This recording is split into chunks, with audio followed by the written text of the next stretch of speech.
នាងជាទីមេត្រីយើងនៅពេលនេះនាងខ្ញុំនៅតែមានវត្តមាននៅមុខសាលាដំបងរាជធានីភ្នំពេញហើយយើងសង្កេតឃើញថាថ្ងៃនេះប្រជាពលរដ្ឋមានលក្ខណៈទៀងប្លែកដោយសារតែគាត់មកតវ៉ាគាត់មកគឺលក្ខណៈគួយស្ងៀមហើយគាត់ម្នាក់គឺគាត់បានបងប្អូនកន្លែងមកជាមួយនឹងខ្ញុំបងស្រីជាមួយលោកគឺគាត់បានពាក់ម៉ាស់ហើយដាក់សញ្ញាខ្វែងមានន័យថាការបញ្ចេញមតិនៅក្នុងស្រុកខ្មែរគឺគ្មានទេហើយនិយាយទៅបងអាចបកស្រាយពីការដែលបងមូលហេតុដែលបងពាក់ម៉ាស់នឹងមកទីនេះបានទេព្រោះថ្ងៃនេះខ្ញុំអត់ហ៊ានដល់មកចេញទេដោយសារតែថ្ងៃនេះដូចខ្ញុំចង់បង្ហាញចឹងពីម្សិលមិញដោយសារតែពួកយើងស្រែកទាមទារដើម្បីឲ្យអ្នក7អ្នកចេញណាព្រោះពួកគាត់អត់មានកំហុសអីទេព្រោះអ្វីដែលគាត់ទៅនោះគឺគាត់ចង់ទាមទារឲ្យសាលារដ្ឋាភិបាលភ្នំពេញកែប្រែប្រព័ន្ធលូដើម្បីកុំឲ្យមានការលិចលង់ទៅលើផ្ទះគាត់ទៀតតែបែរជាចាប់ពួកគាត់បញ្ជូនទៅប្រេសហើយបន្តទៀតមានការចាប់សកម្មជនជាច្រើនទៀតពីម្សិលមិញមានតបប្រសាំងទៀតហើយដល់ពេលហើយថ្ងៃនេះគឺពួកយើងចង់បញ្ជាក់ថានៅប្រទេសកម្ពុជាគឺគ្មានសិទ្ធិនឹងបញ្ចេញមតិតទៅទៀតទេដោយសារអីបើសិនជាយើងហ៊ានតែចេញមុខបញ្ចេញមតិគេមានតែការចាប់និងការបង្ខំនិងការវាយធ្វើបាបពួកយើង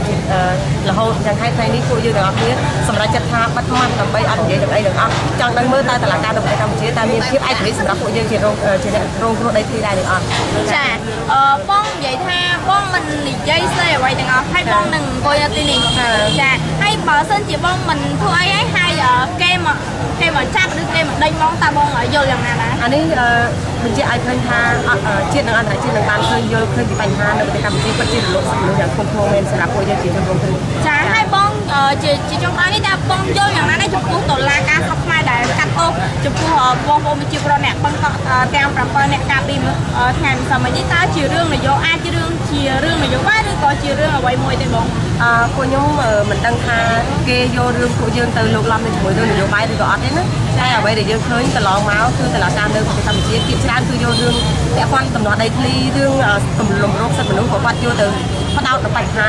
តែរឿងមួយគឺរឿងនយោបាយតែភាគច្រើនភាពពិតអ្វីដែលពួកយើងធ្វើគឺជាប្រជាប្រដ្ឋថ្ងៃនេះគឺយើងទាមទារតែយ៉ាងគាត់ធ្វើដីនិងផ្ទះរបស់ពួកយើងទេមិនមែនទាមទារនៅអ្វីទាំងអស់យើងត្រូវការតែដីនិងផ្ទះសម្រាប់ឲ្យកូនយើងនិងក្រុមគ្រួសារយើងរស់នៅឲ្យបានសមរម្យដូចគេដូចឯងយើងអត់ចង់រស់នៅលើគំនូរសម្រាប់ក៏អត់ចង់រស់នៅ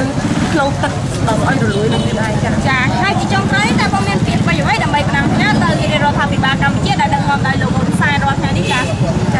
ជាចុងក្រោយនេះខ្ញុំសូមสนองปอตដល់សម្ដេចអគ្គមហាសេនានាយកហ៊ុនសែនសូមឲ្យគាត់ឈប់ធ្វើបាបលើសកម្មជនដីធ្លីតទៅទៀតទៅសូមឲ្យមានដំណោះស្រាយសម្រាប់ពួកយើងជាពិសេសតុលាការត្រូវតែមានភាពឯករាជ្យនិងត្រឹមត្រូវសម្រាប់ពួកយើងត្រូវការតែម្យ៉ាងគាត់